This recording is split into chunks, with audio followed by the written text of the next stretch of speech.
South Africa for a second consecutive day, recording more than 300 COVID-19 related deaths. In fact, in the past 24 hours, 331 more people have passed away as a result of the virus compared to 333 in the previous report. As always, a breakdown for you on how those numbers are looking across the country, and it's perhaps worth trying to hone in on the situation in Gauteng still, where the number of active cases now stands at 91,469.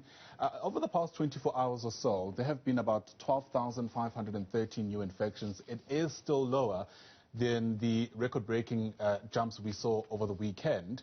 But the test positivity rate, which is not necessarily on this graphic, is at around 31% today. Sure. That's still really, really high, giving us a sense once again that of 10 tests conducted, 3 so far are coming back positive, and that shows us that this virus is still spreading quite rapidly. Absolutely. You were telling me something about Mosa Moshabela, Professor, talking about it looking like we're getting to at least a crest in this wave? Yeah, so he essentially posted on his Twitter page a breakdown of the districts and whether or not they are still in the so-called red zone in some respects, and it appears some districts, not all of them, some districts appear to be leveling off. We certainly still get the impression, though, that we are nowhere near the kind of precaution we should continue to take, especially in Gauteng. But I guess it'll be some kind of welcome news that keep your head down if you can, keep going at it, and we'll certainly get to where we need to. There's the graphic that we all used to. The test positivity rate at 31.6%, 39,000 tests conducted in the last 24 hours. That, I think, is what tells us a better story of what we're seeing, because you remember, the number of positive cases we get in a day is a function of the number of tests actually conducted. It makes logical sense. Yeah, absolutely.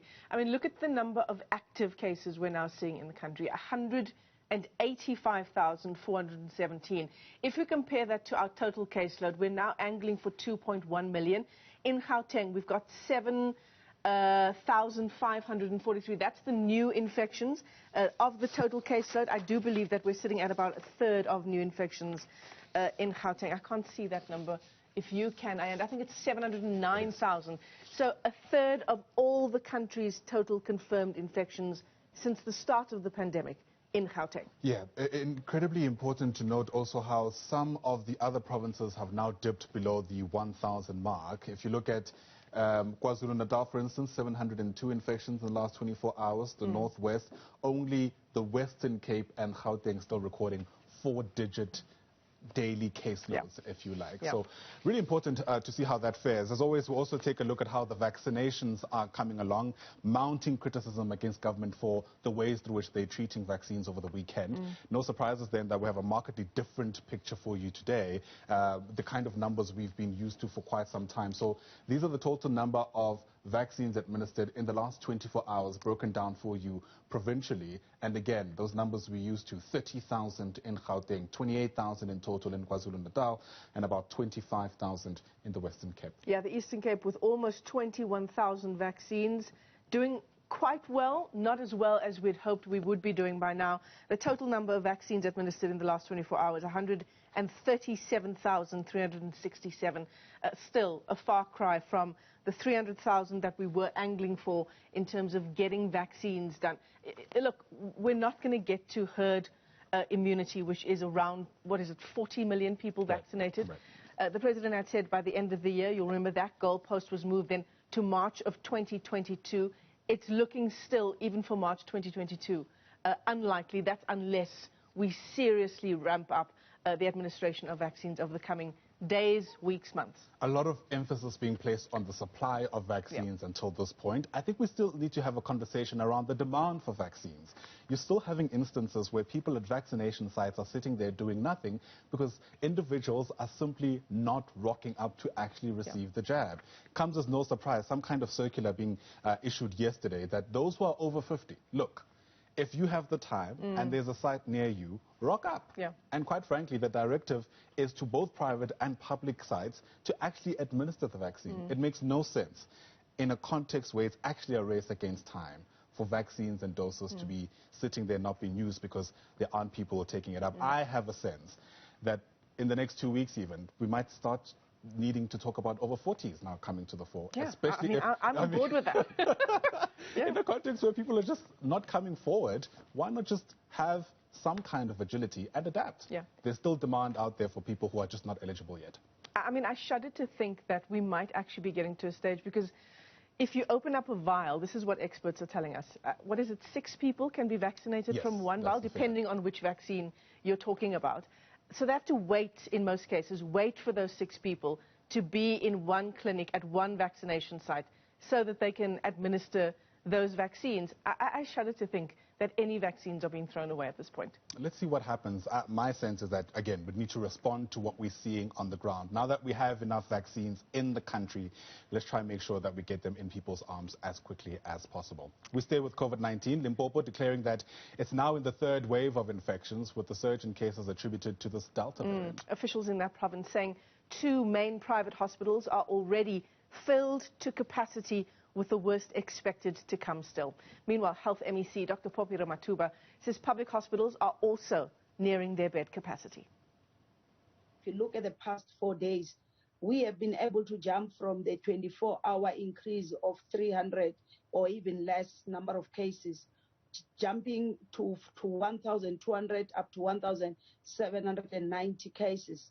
And we've also seen ourselves having to register babies from 0 to 4 years, more than 24 of those within 24 hours, 5 to 9 years, more than 34 years. And that it's attributed to this particular variant. And when we look at the manner in which it has been spreading, it could easily be explained by this particular confirmation. Today, as a province, we probably have got over 7,000 active cases, and this is something that has never happened in a very long time. Right, so Ramathuba says she's particularly worried by the trend of infections in a couple of areas. 3 municipalities in 2 districts that are giving us a lot of problems. There are municipalities in Waterberg, especially Tabazimbi and Lephalale. Those we can explain, the mining areas, and also the issue that they are within the border of even other provinces. That's where you could explain that. But then our concern is a municipality like Makado in Vembe district, where the serious challenges we are beginning to see.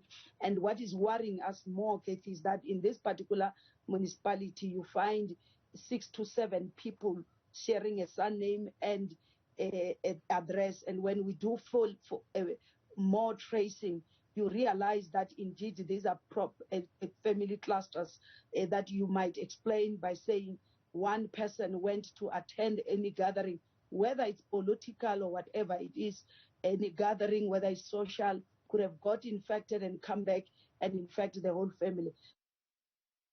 All right, let's stay with your headlines around the pandemic. Mpumalanga Health MEC Sasikani Manzini has raised concerns about the high number of cases in that province. Yesterday, at least 636 new daily cases were recorded, signaling the worst could still be on the way. Manzini says they've put several plans in place to curb the spread of the virus.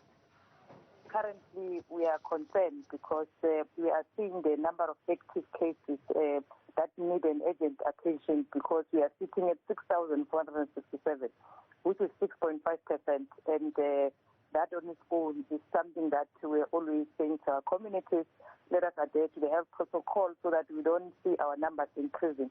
So we are putting plans in place that will curb the spread of the virus.